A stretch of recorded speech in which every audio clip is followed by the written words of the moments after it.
पावसाळी अधिवेशनाचा पहिला दिवस आहे आणि आपल्यासोबत आहेत रवींद्र धंगेकर। कारण पुण्याचं जे ड्रग्स प्रकरण आहे ते गाजतंय आणि सर आज पहिला दिवस आहे, पुण्याचं ड्रग्स प्रकरण गाजतंय, हिट अँड रन प्रकरण आहे।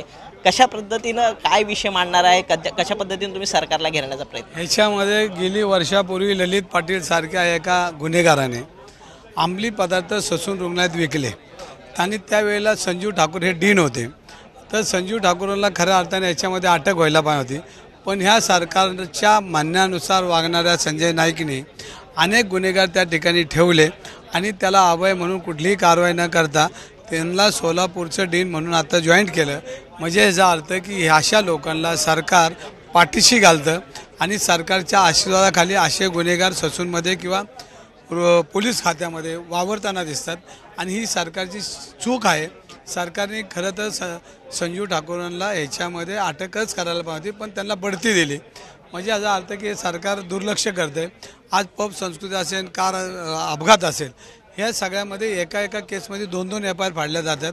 हा पोलिसांचा कामाचा चुकीच्या पद्धतीचा दाखला हा समाजापुढे जातो आणि याला सगळंच पाकिट संस्कृती, ह्या पाकिटामुळे फार पुण्याचं वाटोळं झालेलं आहे। ज्या निलंबित केलेत जे अधिकारी त्यांच्यावर खरे तर फौजदारी आणि खंडणीचा गुन्हा दाखल करायला पाहिजे होता। पोलीस काय विसरतात हेच मला कळत नाही, कारण पैसे घेतल्याशिवाय असे उद्योग 2-2 एफ.आय.आर फाडल्या जात नाही आणि जर हे पोलीस आयुक्तांना लक्षातच देत नसेल तर मग त्यांचा अभ्यास ह्याच्यामध्ये कमी आहे असं माझ्यासारख्या कार्यकर्त्याला वाटतं आणि त्यांनी याच्यावर अभ्यास करावा।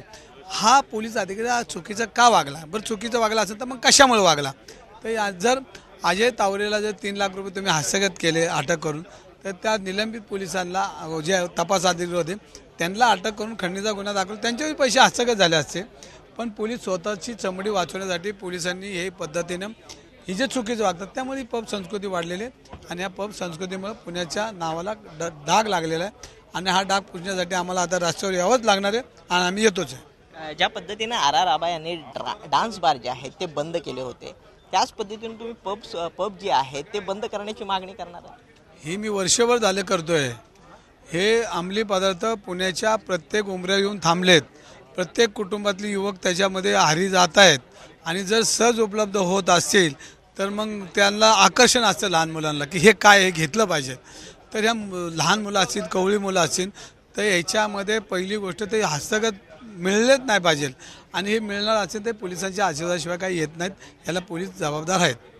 नक्कीच हे पुण्यामधले जे ड्रग्स प्रकरण आहे, जो ड्रग्सचा वाढता विळखा आहे, याला सर्वस्वी पोलीस जबाबदार असल्याचं या ठिकाणी रवींद्र धंगेकर देखील म्हणतात आणि त्याचबरोबर पुण्यातली जी पब संस्कृती आहे तिला देखील कुठेतरी आळा बसला पाहिजे अशा स्वरूपाची मागणी जी आहे या ठिकाणी रवींद्र धंगेकर व्यक्त करतात। कॅमेरा पर्सन प्रकाश विशाल सवणे, झी 24 तास, मुंबई।